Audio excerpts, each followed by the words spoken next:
Welcome to the Escape and Empower podcast. Escape from the corporate rat race to empowered franchise ownership. Are you ready to take control of your destiny, follow your dreams, and live life on your own terms? Join our hosts, Dave and Pete, for insights on how to break free from the corporate grind, ditch the 9-to-5, and step into empowered franchise ownership.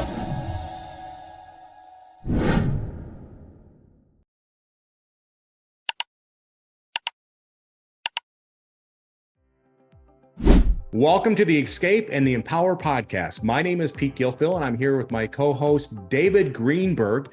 We are both former corporate executives that decided to escape the corporate world to become empowered business owners. And we are excited to share with you all the stuff that we've learned and guide you through the process of learning about how you can escape and become an empowered franchise business owner. Good morning, David. Good morning, Pete. It's great to talk to you and talk about hiring yourself and figuring out how to control your destiny. Remember those 7 a.m. meetings? And if you weren't at the 7 a.m. meeting, you weren't actually doing your job? Oh, yeah. I always tried to be the first one in the office, and right, you get caught. I remember being in the elevator at 6:30 in the morning, and I get on the elevator with the wrong executive, right? Yeah. And all of a sudden, I had 5 assignments already before it was 7 a.m., right? And then to your point, right, we get into meetings, and you'd be in meetings from 7 a.m. to 5 p.m. and you get out of those meetings, and then you go back to your desk and you had 250 emails, right? You remember those days. And in the 250 emails, there was all kinds of bombs, right? Like, we need a decision on this right now, and if you don't respond, then you lose your position on making a decision. Oh, yeah. Like crazy, right? Yeah, especially when you were running contests and incentives, had that multi-billion-dollar budget. You're like, okay, I got a multi-billion-dollar budget. There's 3 of us spending it, and I don't go home. Yeah. Unbelievable. Between you and the FDAs, it was a great company, and we learned a ton. But holy heck, I do not miss the time zone challenges or the meetings, or I actually get the heebie-jeebies when I go back into an office. That's why we've escaped. Yes, we've escaped, right? And you could say we've got great lives. And, yeah. I worry about some of our friends that, they are now older. They're in the corporate world. They've been in companies for 30 plus years. And what I'm hearing, and we see it every day, is there's a lot of ageism going on, right? The value of somebody that's been around for 30 years that has all that business acumen, they're not, the corporate world is not valuing that. It's actually a disadvantage to them, at least from the way the corporations look at it. So maybe I thought we'd talk a little bit about that today. What do you think? Oh, I love it, because I faced it when I gave you my first phone call in the spring or summer of 2013, when I was making the transition into the space, and I called Pete and said, because I had gone out, I have the shiny resume, global marketing, Mazda Motor Corporation, head of marketing for Canada, just sold and grew a technology company in the SaaS space. So, I had the skill set that you just couldn't beat, but I also had a price tag that they didn't want to pay. Yeah. And it was tough when I got in there, Pete. Yeah, absolutely. Well, here's a really scary stat that I use a lot on my webinars, and it goes like this. If 50% of 50 plus year old corporate executives get pushed out of their company before they're ready, or pushed into retirement. So 50% of 50 plus year old corporate executives. Now, here's a really scary stat. Of the ones that go get another job, only 10% make the same or more than they did in the prior position. So they're getting pushed out. They're not ready, because, you and I, as we talk to people, they're in their 50s, they're in their 60s, and they say, listen, Pete, I still have gas in the tank. I still need purpose. I want to be engaged. I don't want to, basically quit and just sit on a bench and, take it easy. People want to be engaged. They intuitively know we stay young when we're active, our mind, our body, and the way things are, you can't save enough for retirement. So bottom line is there's got to be other ways. So let's talk a little bit about this ageism in the working place. So what would be kind of one thing as we talk about ageism that you think about? Let's talk about it first from when do you recognize it? How do you understand it? Whether you're looking for a new job or whether you're all of a sudden in the job. And, I experienced it when I was looking for a new job, trying to figure out what I was doing. And, I decided I didn't want to move out of Nashville anymore. So that narrowed my scope even more. Sure. But then I also got in the workplace and I was like, okay, the end result is I'm going to have to go in underemployed, which I came to realize wasn't a bad thing because it might give me the opportunity to do something along with it on parallel paths. Because I was in that transition facing ageism and I was 51. And just like you said, if I got another job, I'd last 4 or 5 years if I didn't die doing that, traveling all over the place. And I was going to be 56 doing the same thing. And, I had one in college and a senior going into college. So talk about fear. And I was like, holy heck, what do we do?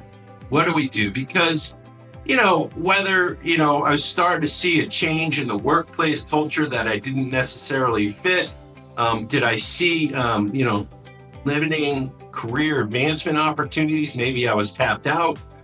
Did I see the, fewer challenging projects coming my way if I was in and saying, oh, geez, why is all the good stuff going to the young people? Or even getting retirement pressure. Those are the kind of things that happen when you're on the job, as you just mentioned. Yeah. So, ageism's real. And my point is, okay, what are you going to do about it? How are you going to face it? Where are you going to go? Yeah, I mean, you got to start preparing yourself, right? So if you're seeing the signals, right, you're not getting advancements. They're bringing in younger people. All your older peers are going away, right? You're getting less diligent projects, right? They're phasing you out, for lack of better terms. You have to start planning in advance and thinking about, okay, how do I diversify my assets and my income? How do I prepare if they walk in and say, listen, I'm sorry, we're done with you. We no longer need you, right? And that's real. Like I was working with a guy, he had worked for a company for 32 years, given his life to the company, right? Literally gets an email telling him he's laid off. You think somebody gives their life to you and they send them an email. So you don't want to be the person sitting in your office, you get that email and you're caught flat-footed. So there's things you can do. Certainly you can start networking, building up your resume, start thinking about other things you want to do. You can go create other sources of income, right? So whether it's rental properties or a semi-absentee franchise or whatever you got, but go diversify your assets, your income, be prepared. There's a great book. And I used to give it to all my employees. It was called Who Moved My Cheese, right? And if you remember the story, it's a cheese station, right? You go to the cheese station, they get all this cheese. Pretty soon the cheese starts, going away. There's less and less and less of it. One guy puts on his sneakers and goes and starts looking. The other guy just continues to eat the cheese. And all of a sudden the cheese is gone. Well, that's what's happening now with a lot of these executives that are in their 50s and their 60s, is that bottom line is that the cheese is running out. And you better get your tennis shoes on and get ready because you're going to be looking for a new cheese station. It's totally true. And, transitions are tough to talk about. When I was growing up in the corporate workspace, you stayed in a job for a long time. That was where you were. And being in a transition was a sign of weakness or something went wrong. Today people look at transitions totally different. They look at it with a sense of freedom. And I wish I had looked at it with a sense of freedom. And frankly, once my wife talked to me about it, I said, okay, we are free. We are free to think about not the professional development we want in our next gig, but what we want out of life. And there was a little transition assignment that I went through with Laurie and I, my wife, and we really figured out what we wanted to do. All right. We didn't want to jump back in and move out of Nashville, Tennessee. We come to love it after 10 years. And then we didn't want to, have me disappear for 2 weeks out of the month because we're about to put the second one in college and Laurie's home by herself. I mean, why not think about doing something where I can enjoy myself when we become empty nesters? And the third thing we started to think about is, okay, we had a balance sheet. So, how do we use it to our advantage, but still plan for what we need to do in the future? And that became kind of invigorating. That's why I called you, Pete. And I ended up, I think, as you know, taking a parallel path approach to my transition. You can go cold turkey, right? And you can just jump into the franchise world and you can look at something that, figure out what your runway is. And is it 12 months? Is it 6 months? And we can figure out what kind of, franchises fit the kind of runway and ramp that you're looking for a path to, profitability someday. But you can also take parallel paths. I signed my franchise agreement in April of 14. And in March, I signed on to help a startup because they need operational experience to help scale. So, it was 30 hours there and 20 hours in the franchise investment. And I ended up having, it was an executive model approach. I ended up being able to do that parallel path for 3 years as I built 6 locations over 4 years. So, I think my point here is, when you're facing ageism and you're seeing the writing on the wall, think about, okay, if you get another W-2 job, where are you going to be in 5 years from now? Because that's as long as it's going to last, if it lasts that long. Or if you take the path of becoming an entrepreneur, that runway is as long as you want. And start to figure out, which path you want to go down, and then say, okay, well, how do I approach it? Do I do a side hustle? Do I take parallel paths? Or I just jump in with both feet? Yeah, we talk about it, right? You either go executive model full-time with this idea that you're looking to replace your corporate level income, being involved in that business full-time, right? And then you're all in. And that's what I did when I first left the corporate world. I invested in, Junk King, and I was all in driving, building that business. But I quickly shifted to then having a second business, my franchise consulting. So I did exactly what you're talking about, diversify my assets, diversify my income. And so there's many different paths, and you can do whatever you choose to do. But I think the key thing is that start putting together the plan now so that you're not caught flat-footed.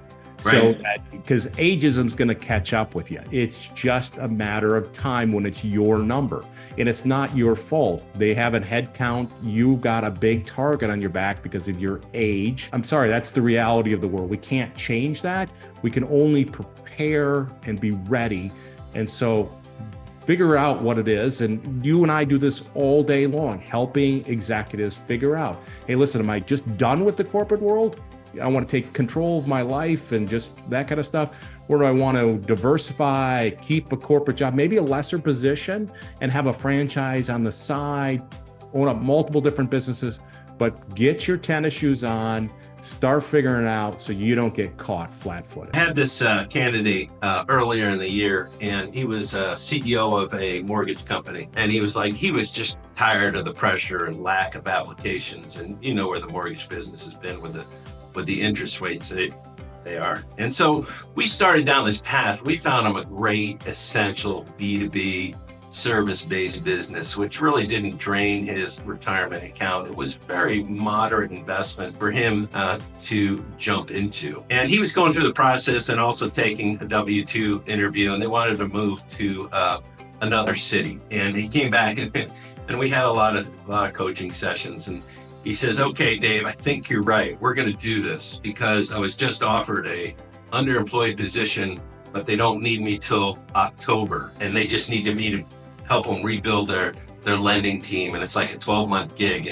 And he says, how they paying you? He says, not what I'm worth. He said, is it cash flow? He says, yeah, I love it. They gave me benefits too. So he took 4 months off. He built this business, hired general manager, and went back to work. And now he's completely happy. A, he's no longer single-threaded in income streams. Yep. And 2, he's built this business, found the general on the side. His wife loved it because he went back to work, and a little more cash flow as he builds it to something he really wants to be. Yeah, and when they're done with him, when he's done his job at that company, right, they're going to push him out, right? It's a 12, and so then he's got something that's built on the side, and then he can choose to take another W-2 job, or he can build another business, right? So he's got options, and that's the key thing. Give yourself options, because the numbers will tell you that you're going to get impacted some way, somehow with ageism.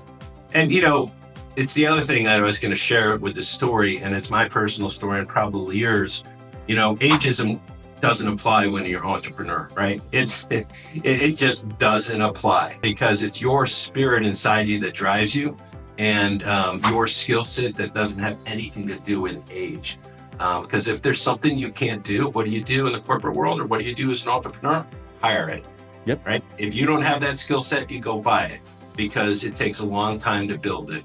And the second piece to that story was, from my personal experience, once we were able to stabilize the first one and second one, we had all the workflows and processes. I wasn't focused on running the day-to-day business. I was focused a little bit on building that startup, but now I was focused on finding the right person for the second or third one and just deploying the same workflows with new talent and the capital that we had to go build as I ran parallel paths with the W-2 and also the franchise investment. Yeah, certainly. We learn in the corporate world how to drive business and Right. help people drive their business with the dealers. Right. And not any different, right? When you start investing in businesses, you learn how to build and grow those businesses, and it's easily replicated. Not easy because it's a heck of a lot of hard work to launch a business, but the idea is it's an easier path because you've got the experience, and then you also have, in the case of a franchise, the support, the infrastructure behind you at some point. Yeah. So I often talk to my candidates, are you expensive? And they'll say yes. Are you on the verge of becoming obsolete? Yeah, pretty much. Well, will you be obsolete in 5 years? For sure. Okay, then you've just made the decision. It's real simple. Yeah. So, if you're facing ageism, give Pete a call, give myself a call. We faced it, we understood it. We work with candidates every day that are facing it. And remember, ageism is real. The one thing you can't do is bury your head in the sand. You got to face it and figure out how you're going to work with it. And if you're going to work with it, don't worry about transitions. They're not that scary. As soon as you come out of your shell and say, okay, I'm in transition, I'm cool with it, I'm free, I'm not worried about the other things, I'm going to start my networking, I'm going to think about creating wealth, and hopefully you'll give Pete and I a call, and we'll be happy to walk you through the process of seeing if we can find the right fit for your next business investment. Well, when you've been a W-2 executive, the pay is good. There's a lot of, esteem associated with being vice president of blank or whatever. But at the end of the day, that doesn't matter if they walk you out, you're out, right? And so to your point, start preparing now, get ready. You can go to the Empowered Franchisee website, the Hire Yourself website, set up a call with us. Our job is to help get to know you, get a good understanding of what you're looking for, what you want with the business, connect you with great franchises, and then be a coach to help you explore this path. And it may or may not be for you, but we're here if you need it. Well, Pete, thanks for bringing up that subject. I love talking about ageism, and I'm ready to help if you are. Let's do it.